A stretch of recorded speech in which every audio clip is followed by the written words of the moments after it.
Добрым людям добрый день! Сегодня я покажу два блюда на основе нута. Это паста хумус и салат на основе нута. Присоединяйтесь, буду рада. Будем готовить блюда постные, поскольку у нас грядет Великий пост. Для тех, кто предпочитает питаться вкусно и полезно, следит за своей фигурой и любит готовить оригинальные кулинарные блюда, сегодня мой рецепт. Я буду готовить хумус. Это блюдо восточной кухни. Хумус буду готовить на основе нута. Нут – это древнейшая культура на планете.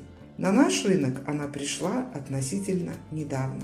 Как для белорусов картошка, так и для восточных жителей, израильтян в том числе, блюдо из нута – это все равно, что для нас блюдо из картошки.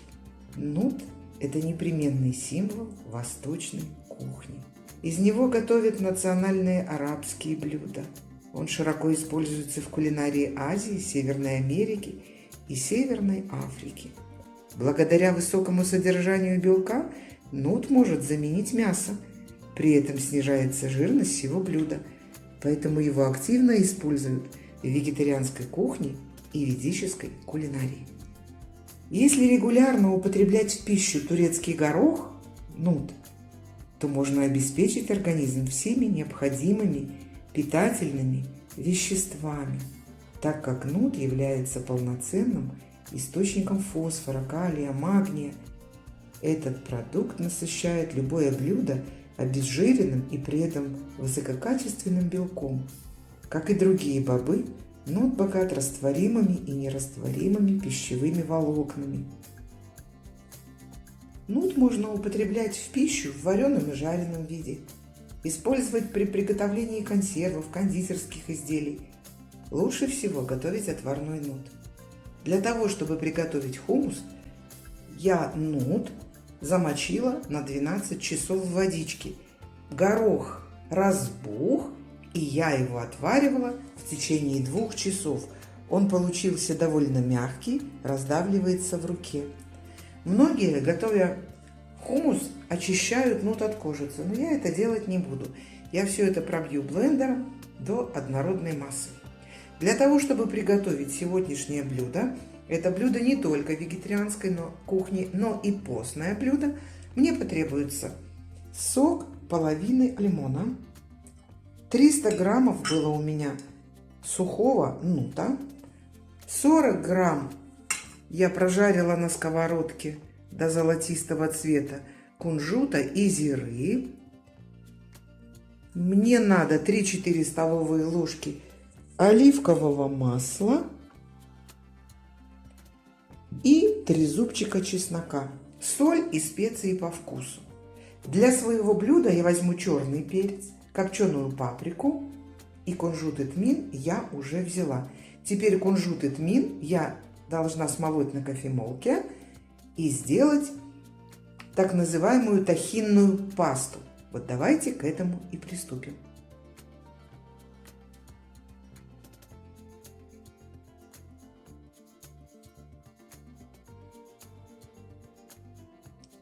В эту смесь, заготовку, я должна выдавить 3 дольки чеснока. Вот они у меня, 3 долечки чеснока.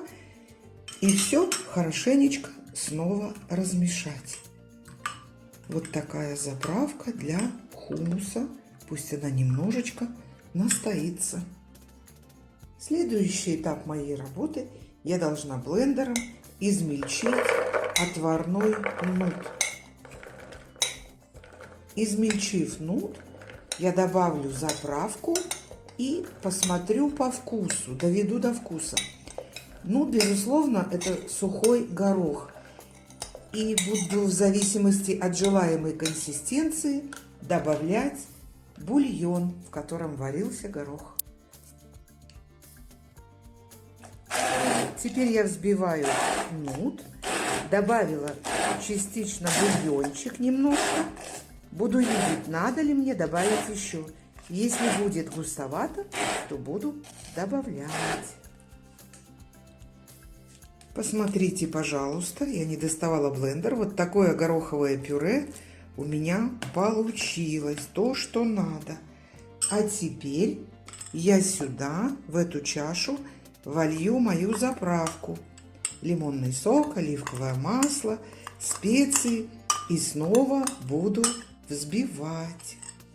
Теперь мне предстоит все ингредиенты перемешать, чтобы они приобрели однородную, ровную массу.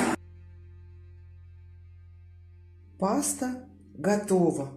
И теперь встает вопрос, как же подать хумус? Хочу вам сказать, что хумус удачно сочетается с хрустящими овощами, огурчиками, сельдереем, морковью и другими сырыми овощами. Кроме того, эту пасту можно подать к мясу и морепродуктам. Хумус можно использовать для заправки салатов и других блюд. Подытоживая все сказанное, я с уверенностью могу сказать: хумус – это универсальный продукт, который подойдет к любому блюду. Его без особого труда можно превратить в настоящий праздник для гурмана. Добавляйте хумус в ваши блюда. Их вкус станет только лучше. Для сегодняшнего постного салата у нас подготовлен отваренный нут. Кроме нута, салат айсберг и креветки. А для заправки мы возьмем оливковое масло, специи, куркуму, черный молотый перец и копченую паприку. Добавим по вкусу сок лимона. Это может быть 1–1,5 столовые ложки свежевыжатого сока. Немножко соли и соберем салатик. Сначала я должна тарелку, где буду заправлять салат, поломать салат айсберг.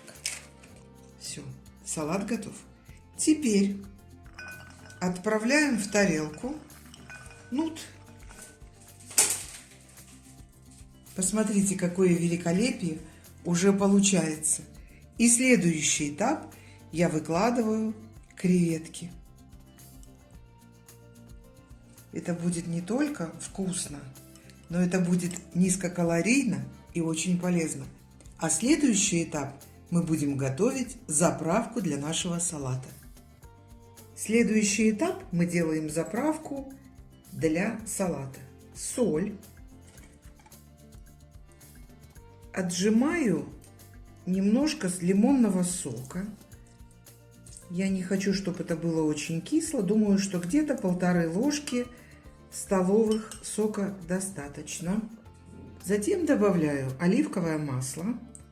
Я возьму 2,5 десертные ложки оливкового масла. И по очереди добавляю специи. Куркума. Все добавляю на глазок. Вы тоже можете добавить столько, сколько вам нравится, сколько вы любите. Очень люблю копченую паприку. Я ее тоже добавляю. Потом нам придется довести до вкуса. Добавляю немножко кориандра свежемолотого.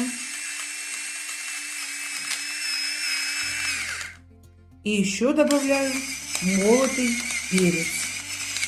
Вот это все специи, которые я добавлю в мою заправочку. Специи и 1 зубчик чеснока для аромата и для вкуса, конечно. Теперь осталось совсем чуть-чуть. Аккуратно перемешать до однородной консистенции заправочку.